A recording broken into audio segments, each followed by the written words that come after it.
So when it comes to new ideas, it's a lot of fun to hypothesize them in light of new ways of looking at it with different perspectives, so to speak.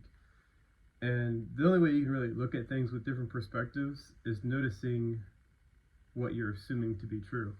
And specifically, the assumption that's kept in mainstream astronomy and astrophysics that really is just ruining everything is the idea that all the objects in our solar system are all the same age, about the same age, 4.5 billion years. And it's just simply not true.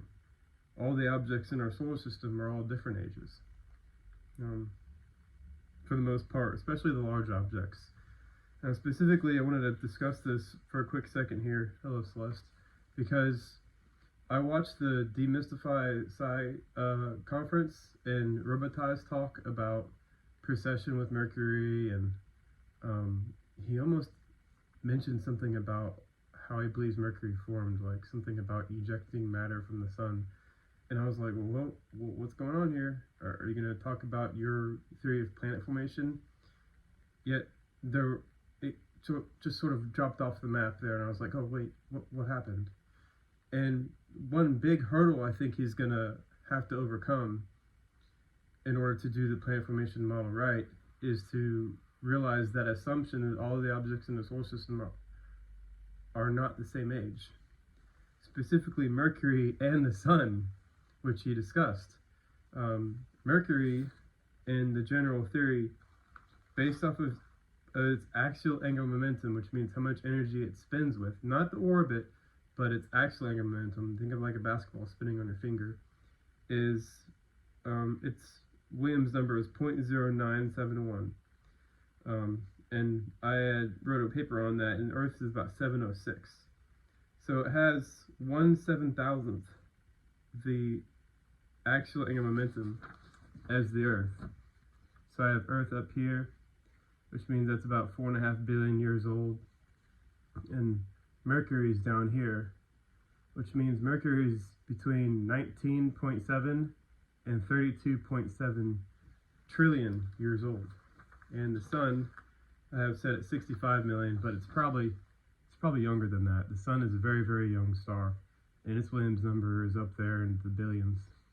So that's a very, very, very, very young star, the sun is. And you have Jupiter up there, Saturn, Neptune, Uranus, Earth, Mars, Venus, and not only that, but Mercury no longer has a magnetic field, has no surface activity or geology, has a huge iron-nickel core, the same size as Earth's iron-nickel core for the most part. How does something that big get formed in something so small? Well, the answer is it's the core remains of a very, very old star.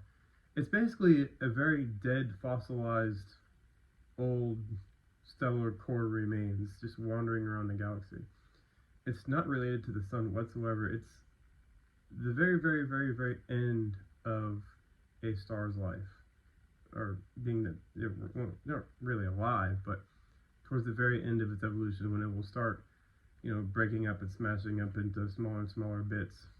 Of course, it's still a very large object. It's just it takes an extremely long time to completely destroy the core remains of a dead star, and that extends the age of the universe in ways that I can't even imagine.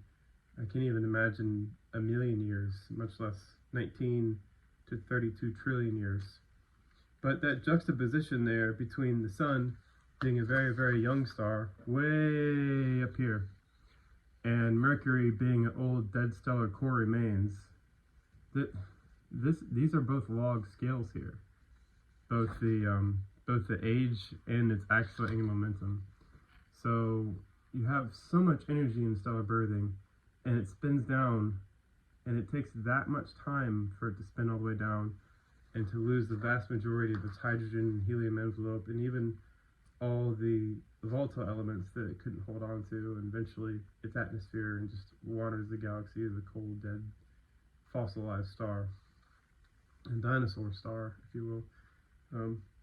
But anyways, I want to share that with people to just sort of stretch out their imagination, to look at you know, look at nature in a way that really hasn't been looked at before because of all the assumptions that we make about the world around us and our, I don't want to say trust, but our sort of blind trust in scientists and their expert opinions. And it's no longer warranted because we actually have better theories now. All right, later, y'all.